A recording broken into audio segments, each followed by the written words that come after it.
Monggo. Saya mau nanya Ustadz Felix ini termasuk Islam yang mana?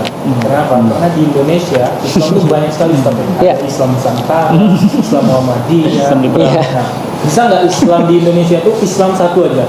Iya, betul. Baik, saya termasuk Islam yang mana ya? Jadi gini, sebenarnya Islam itu cuma satu. Makanya Allah kata di dalam Al-Quran, ya Islam cuma satu. Secara makna bahasa, jadi ini mungkin agak jelimet, cuma saya jelasin sedikit. Islam punya dua makna bahasa. Satu, makna syar'i. Dua, makna lugawi atau makna bahasa. Makna bahasa Islam artinya menyerah, artinya tunduk, artinya menghamba. Itu artinya makna Islam, menyerah, tunduk, menghamba, selamat. Itu artinya Islam. Makna secara agama, secara syar'i, maka ini adalah agama. Makna bahasa sudah saya jelasin, makna agama bagi dua lagi cabangnya. Bingung kan? Satu adalah agamanya Allah dari zaman Adam sampai dengan Nabi Muhammad, itu juga disebut Islam. Yang kedua, lebih khusus lagi adalah agama yang diturunkan terhadap Nabi Muhammad. Nah, agama yang diturunkan terhadap Nabi Muhammad ini cuma satu, Islam. Muhammadiyah itu cuma bagian daripada namanya ormas. Sedangkan ada misalnya Islam Ahlus Sunnah wal Jamaah, itu artinya adalah bagian Islam yang kemudian menegaskan saja, tapi bukan Islam yang berbeda. Jadi sebenarnya tidak pernah ada Islam yang berbeda, termasuk Islam Nusantara. Maka saya sampaikan, kalau dikatakan ekspresi Islam di Nusantara, siapa yang tidak terima? Saya tiap hari pakai batik. Maka saya sangat menghargai ekspresi Islam di Nusantara, karena ekspresinya berbeda-beda. Contoh, halal bihalal itu cuma ada di Indonesia. Di Arab Saudi nggak ada.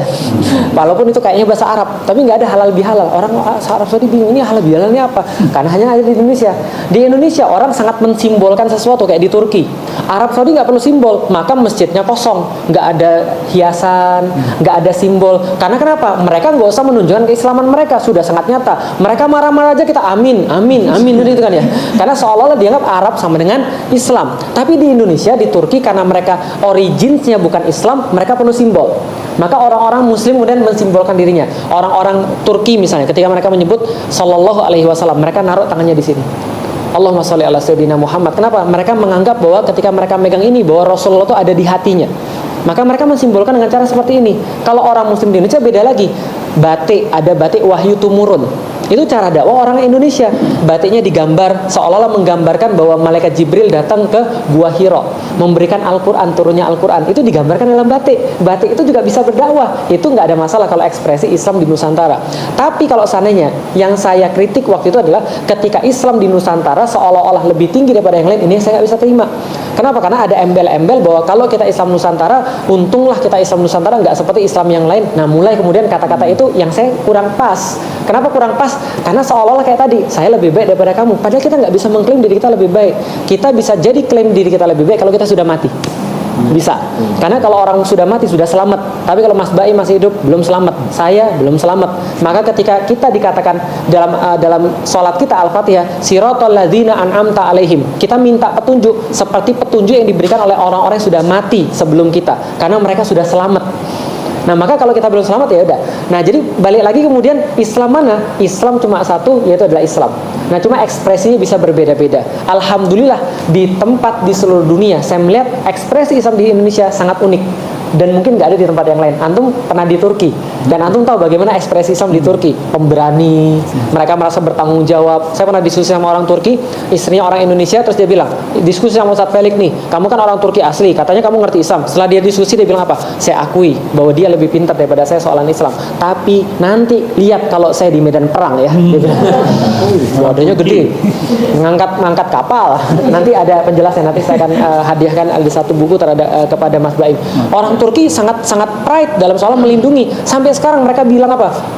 Musulman, orang muslim, Indonesia, Kardesh, teman, kita saudara. Karena mereka menganggap bahwa diri mereka masih kayak kakak tertua.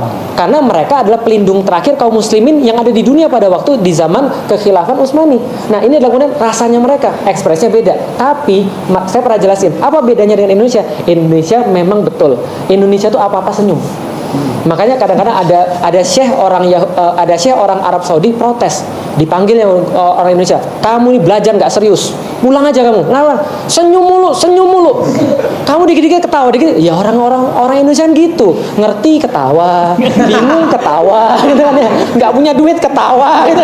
Ya, orang Indonesia begitu. Itu ekspresi Islam di Indonesia. Nah, ekspresi bukan bagian daripada Islamnya, karena Islamnya tetap sama. Quran, Sunnah, nggak ada yang menolak. Muhammadiyah, mau NU, mau apapun, tetap Quran dan tetap Sunnah. Cuma bagaimana memahami Sunnah dan Quran? Nah, di sini kita perlu menjelaskan tentang perbedaan. Dan ini kadang-kadang ketidakbijakan orang-orang yang ada di negeri kita. Kenapa? Ini saya mau kasih tahu sedikit rahasia. Mudah-mudahan kita bisa memperbaiki di masa depan.